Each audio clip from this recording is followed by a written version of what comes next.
ప్రస్తుతం 'big boss' హౌస్‌లో family week అనేది స్టార్ట్ అయింది. ఇందులో భాగంగానే సంజన వాళ్ళ ఫ్యామిలీ మెంబర్స్ రావాలని సంజన ఫ్యాన్స్ అయితే చాలామంది కోరుకున్నారు. ఇందులో భాగంగానే సంజన వాళ్ళ ఫ్యామిలీ మెంబర్స్ లోపలికొచ్చారు. అంటే దానికి కారణం భరణి గారు, పవన్ కళ్యాణ్ అండ్ అలాగే ఇమ్మాన్యుయేల్. ఎందుకు అంటే 'బిగ్ బాస్' సంజన వాళ్ళ ఫ్యామిలీ లోపలికి రావాలి అంటే వీళ్ళు ముగ్గురు కూడా వాళ్ళకిచ్చిన టైంలో కొంత కొంత టైంని సేవ్ చేసి సంజన గారికి ఇవ్వాల్సి వచ్చింది. అప్పుడు ఈ సంజన గారికి ఇస్తారా లేదా అనేది అందరూ చూస్తూ ఉంటుంటే పవన్ కళ్యాణ్ అయితే 5 నిమిషాలు ఇస్తానన్నాడు. అలాగే 10 నిమిషాలు ఇమ్మాన్యుయేల్ పంచగా ఫైనల్‌గా 'బిగ్ బాస్' లైవ్‌లో సంజన వాళ్ళ హస్బెండ్ వాళ్ళ పిల్లలు అడుగుపెట్టేశారు.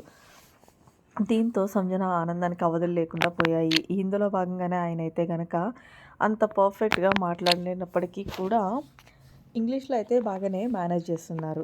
ఇందులో భాగంగా ముందు హిమానియల్ దగ్గరికి వెళ్ళి, "మీ మమ్మీని చాలా బాగా చూసుకుంటున్నావు. డ్యాడీ వచ్చేంత వరకు కూడా కంటికి రెప్పలా చూసుకుంటున్నందుకు thank you so much my son" అంటూ ఇమాన్యుయల్‌కి ముద్దు పెట్టుకున్నారు సంజన వాళ్ళ హస్బెండ్. ఇందులో భాగంగానే హౌస్‌లో ఉన్న కంటెస్టెంట్స్ అందరికీ కూడా థ్యాంక్ యూ వెరీ మచ్ అంటూ తెలియజేశారు. ముఖ్యంగా రీతు దగ్గరకొచ్చి, "ఆ రోజు నువ్వు ఏదైతే సాక్రిఫైస్ చేశావో నిజంగా థ్యాంక్ యూ సో మచ్ అమ్మా. అమ్మాయిలకి హెయిర్ అంటే చాలా ఇష్టము. అలాంటిది నా వైఫ్ కోసం నీకు సగం హెయిర్ ఇచ్చేసావు చూడు. నిజంగా సెల్యూట్" అంటూ రీతు కూడా మనకు థ్యాంక్స్ చెప్పుకొచ్చారు సంజన వాళ్ళ హస్బెండ్. తనుజ దగ్గరికి వచ్చి, "తనుజ నీకెంతో ఇష్టమైన కాఫీ మా వైఫ్ కోసం సాక్రిఫైస్ చేశావు. Really so so thank you so much" అంటూ, అలాగే "నీ గేమ్ చాలా బాగుంటుంది నాన్న" అంటూ తనుజకి చెప్పుకొచ్చారు.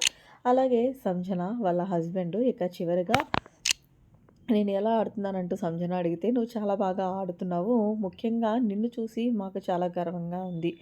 కొన్ని కొన్ని సిట్యుయేషన్స్‌లో మాకైతే చాలా రిగ్రెట్‌గా ఫీల్ అవుతున్నప్పుడు వరస్ట్ వదిలేస్తున్నావు. నన్ను వదలకుండా నువ్వు ఆడుకొని నీ మాటలు నువ్వు అదుపులో పెట్టుకుంటే నువ్వు చాలా టాప్ 5లో ఖచ్చితంగా ఉంటావు. యూ ఆర్ ద లేడీ శివంగి" అంటూ మంచిగా బూస్టప్ ఇచ్చారు వాళ్ళ హస్బెండ్. ఇందులో భాగంగా 'బిగ్ బాస్' హౌస్‌లో టైం అయిపోయింది కాబట్టి వెళ్తూ వెళ్తూ లగ్జరీ బడ్జెట్ టాస్క్‌లో భాగంగా మంచిగా మటన్ బిర్యానీ కొట్టారు వాళ్ళ హస్బెండ్. సో, ఫైనల్‌గా మీరేమంటారనేది కామెంట్ సెక్షన్‌లో తెలియచేయండి. మరిన్ని లేటెస్ట్ అప్డేట్స్ కోసం మన ఛానెల్ సబ్స్క్రైబ్ చేసుకోండి. Thanks for watching. By by. Have a nice day.